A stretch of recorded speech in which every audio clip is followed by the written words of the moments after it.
Salah satu media yang waktu itu kalau nggak salah berapa ratus juta per bulan Pak iklannya. Dia katakan nggak bisa naik-naik Pak, malah turun. Saya katakan pintunya keliru. Saya geser 15 derajat ke pintu yang terbaik, arah terbaik Pak. Sampai sekarang pintunya masih ada itu Pak. Langsung naik 3 kali Pak. Iya, sampai orangnya heran. Wartawan senior itu semua heran. Ada satu pintu, ini menarik banget ya. Saya geser, besok dapat order 500 juta rupiah. Yang asalnya itu cuma jualan kue laku 25.000, 50.000, nggak lebih. Saya juga menata toko-toko, juga menata pembuatan hotel ya, pintu depannya di Bali itu banyak Pak. Kemudian menata ruang kerja, menata ruang di mana ruang direktur, di mana ruang sekretaris, di mana tempat terima duit, itu penting banget.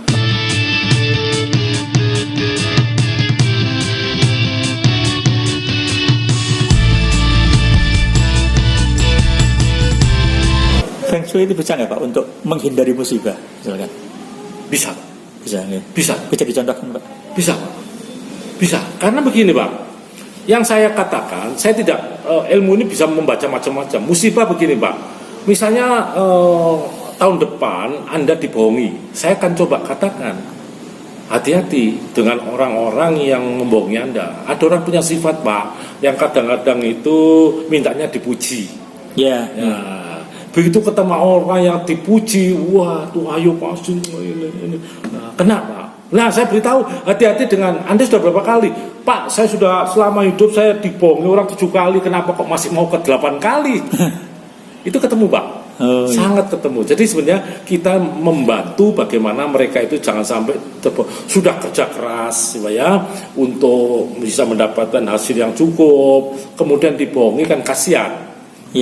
Kemudian ada usaha yang bagus ya. Usaha yang bagus itu seperti bola yang berambut Pak. Berambut di depannya Pak. Kalau depannya saya pegang bisa Pak, kalau sudah lepas di belakang saya licin Pak.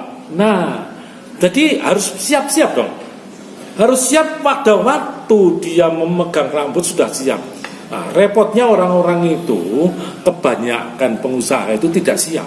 Begitu ada satu hal, waduh, tidak siap Pak, belum ada persiapan, takut Pak, khawatir Pak, nanti berhasil enggak. Nah, oleh karena saya siapkan diri Anda, siapkan diri Anda supaya Anda, persiapan bagaimana? Siapa saya? Siapa saya? Begitu ada lawan, oh saya siap Pak, ini strateginya, langsung diberi pekerjaan Pak. Pak Haryadi pernah cerita sebuah kantor koran media massa di Indonesia yang begitu penataannya diganti, tiba-tiba iklannya melonjak. Ini bisa diceritakan Pak? Iya, ini menarik ya. Salah satu media yang waktu itu kalau nggak salah berapa ratus juta per bulan Pak iklannya. Dia katakan nggak bisa naik-naik Pak, malah turun. Saya katakan pintunya keliru. Jadi naik ke lantai 2 pintunya itu harus digeser. Ya, bisa Pak, bisa. Cuma mengganti pintu aja, sama dia dibongkar besoknya Pak. Langsung sudah nggak usah selamatan dibongkar. Saya geser 15 derajat ke pintu yang terbaik, arah terbaik Pak. Sampai sekarang pintunya masih ada itu Pak. Langsung naik 3 kali Pak. Iya, sampai orangnya heran. Wartawan senior itu semua heran. Bagaimana Pak? Itu ilmu. Jadi menggeser, seperti juga rumah. Kalau rumah jelek Pak, nggak usah dibuang. Rumah jelek jangan usah dijual. Saya tidak pernah menyuruh rumah jelek dijual. Ya, keliru masuknya pintu, keliru masuknya bisa juga. Kemudian posisi pintunya di Malang, Surabaya, Amerika banyak pintu yang saya geser Pak. Saya geser sedikit saja. Memang benar pembuatannya jelek ya Pak ya. Tapi kalau rezekinya bagus, ada satu pintu. Ini menarik banget ya. Kalau saya geser, besok dapat order 500 juta rupiah. Yang asalnya itu cuma jualan kue laku 25.000, 50.000, nggak lebih. Besok ordernya 500 itu di atas. Itu seorang pengusaha Pak. Pengusaha apa dia? Kue. Pengusaha kue. Iya. Ada order begitu hebat. Loh Pak, besok saya kirim Pak. Kenapa? Saya dapat order banyak. Ya syukur alhamdulillah saya katakan itu. Ya itu. Ada juga satu koran juga di Indonesia waktu saya datang, saya katakan daerah ini jelek, daerah sebelah kanan jelek Pak. Cuma sayangnya itu ruko yang nggak bisa dirubah. Oh iya. Ya, lah bagaimana ngerubahnya ya sudahlah, tunggu aja. Dalam 3 tahun beberapa orang meninggal, terjadi masalah, pecah, tutup, ganti pemilik. Contoh.